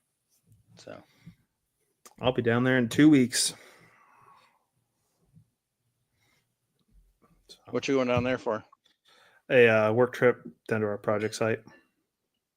Well, you get to visit the project, huh? Yep. Whereabouts? Outside of San Angelo. About an hour and a half. Basically about central Texas you can get. Sounds like not fun. Hey, gets me out of the office. That's right. It's not, at least it's not in Utah. I don't have to pay for it. It's You get all per work. diem?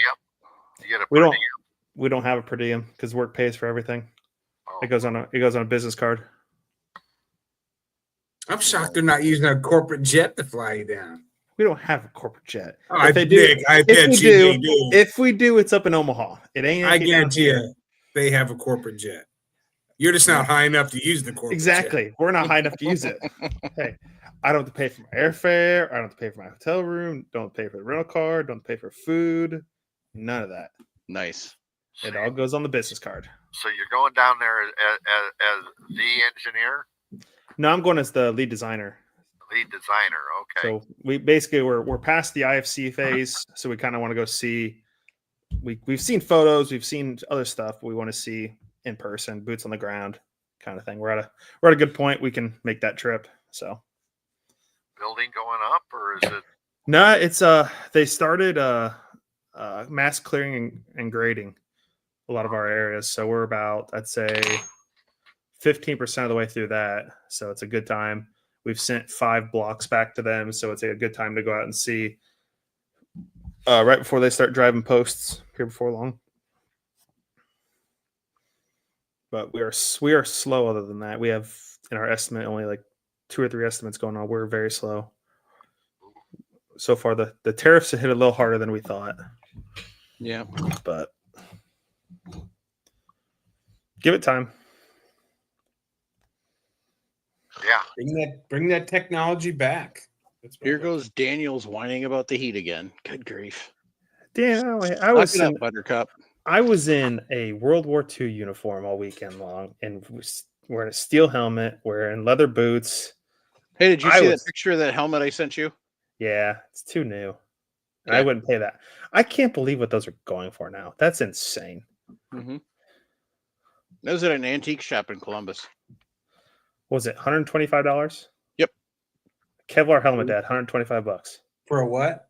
One of the Kevlar helmets. I just can't believe that. They're everywhere. M1 helmets are getting expensive, but they're starting to dry up. So Yeah. You know what's not expensive? I don't know. Reloading yeah. podcast tumblers. That's true. Nice segue. Thank you. Thank you very much. I'm trying to think. I'm like, okay, is it Camerata? Yeah, it was like I'm like, where's he going with this? I'm trying to think. Camerato's not expensive either. But if you go over to firearmsradio.net/categories/podcast/reloading-2, then you can click on the green button that says buy our merch. And we'll take you over to Southern Gals Crafts, where you can find our awesome t-shirts and tumblers and sweatshirts. Got some sweet stuff over there. And can koozies. Or can coolers, or whatever you call them. So swing over there, check them out. Helps out the show, helps out Southern Gals Crafts. Otherwise, you can also, while you're there, you can support the show. And that takes you to the Patreon link where you can sign up to be a Patch of the Month Club member. And by being that, you get Ryan Cross's original drawing. And then you get the sticker and the actual patch. From Patriot Patch Club. Patriot Patch Co. Company. So Patriot Patch Company is a project that was started by Jake and Ryan many years ago. And so they put out a different patch every month. Pretty awesome. They also have lots of other cool stuff. You can check them out, patriotpatch.co. And like I said, if you want to help out the show, you can go over to firearmsradio.net/category/podcast/reloading-2 and click support the show. Also, if you are watching on Rumble, down at the bottom of the chat, there is a option for a rant. You can do you can hit the subscribe button and subscribe. So, if you want to do that there, as opposed to going through Patreon.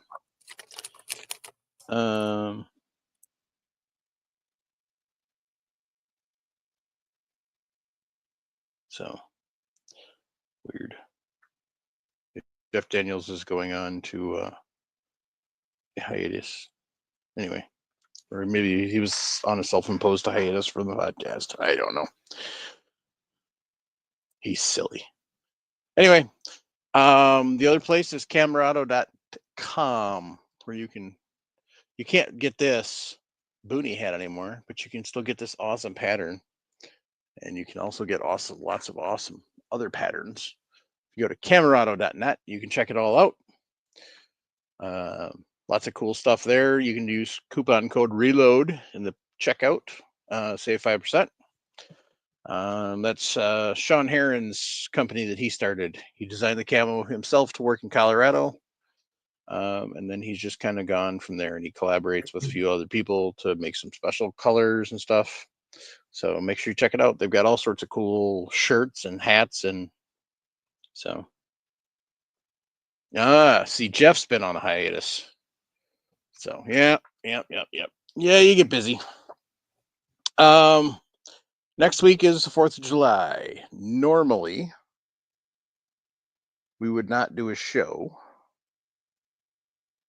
But because GunCon is going on, and I want to do a recap of GunCon, and I don't want to wait so long, we will have a show. So we will be here next week. And thank you for all of those who do support the podcast. And thank you to my co-hosts that are able to be here every week or every couple of weeks or however, many you can make it. We greatly appreciate it. On that note, keep it fresh, shiny. Did I miss shout outs? Do it. We lost 2 big names in the firearms Oh, and reloading yeah. industry. I forgot about that. Good So grief. we lost, was it John Brownell? I think one of the main Brownells that founded Brownells, or was early in the making Brownells what it is today, and someone close here in the case area, JB Hodgson. So I believe that would be Joel, who had on a while back. I believe that would be his uncle. But keep them in your prayers. So it's 2 big giants in the industry for sure. So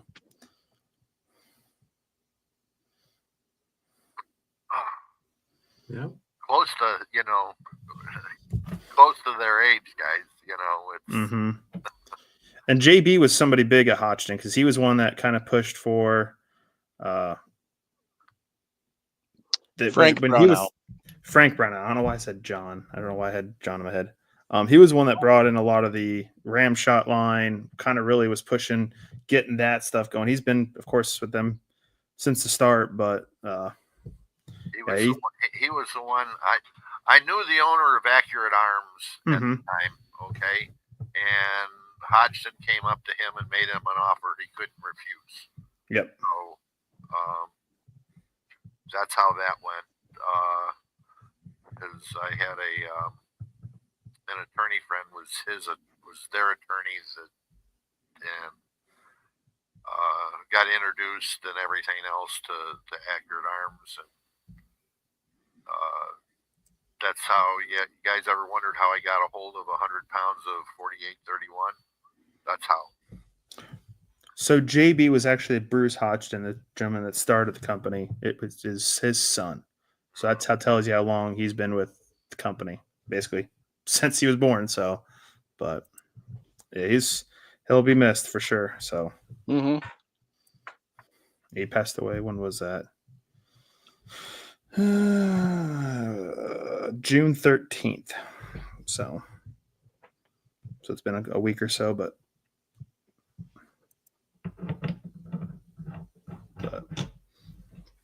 Yep. Yeah. And then Brownell's posted last Wednesday about Frank's passing.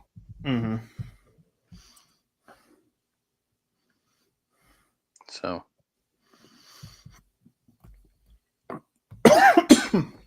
excuse me. Well, teach them to shoot and reload when they're young. Jump on the Mill Serp short bus. Don't listen to your mama. Violence does solve problems. thank you to Okist for the $10 over there on Rumble. And most importantly, support the Second Amendment. The big groups that are filing lawsuits are kind of struggling for money right now, gang. So Second Amendment Foundation, FPC, GOA, NAGR, they're all doing great work, and they're all looking, for some fundage. Yep. I was watching some videos in the background while we were live. Jared put a video out from Guns and Gadgets while we were live. The Bird Committee did not get to the NFA items today. So more than likely that will be tomorrow. But the Senate president or the leader, majority leader, said they will be voting on it by Friday. Awesome. So they want it on the president's desk before 4th of July. So Well, the only problem with that is it's got to go back through the House. no, it doesn't. No. It doesn't have to be reconciled. Nope. I thought it had to go back to the House to be reconciled I don't believe so. because of the differences. I don't know. I can't keep politics straight. So It feels like it's changing every day. it'd be nice if it didn't have to. I think So. that's just a committee stamp. That's all. They are talking between each other right now. Yeah. My understanding is if there's a difference, major differences between the two, then it has to go back to the House to get reconciled. The House has to sign off on all the changes the Senate made, but maybe not. That was what I understood. So, but anyway, so,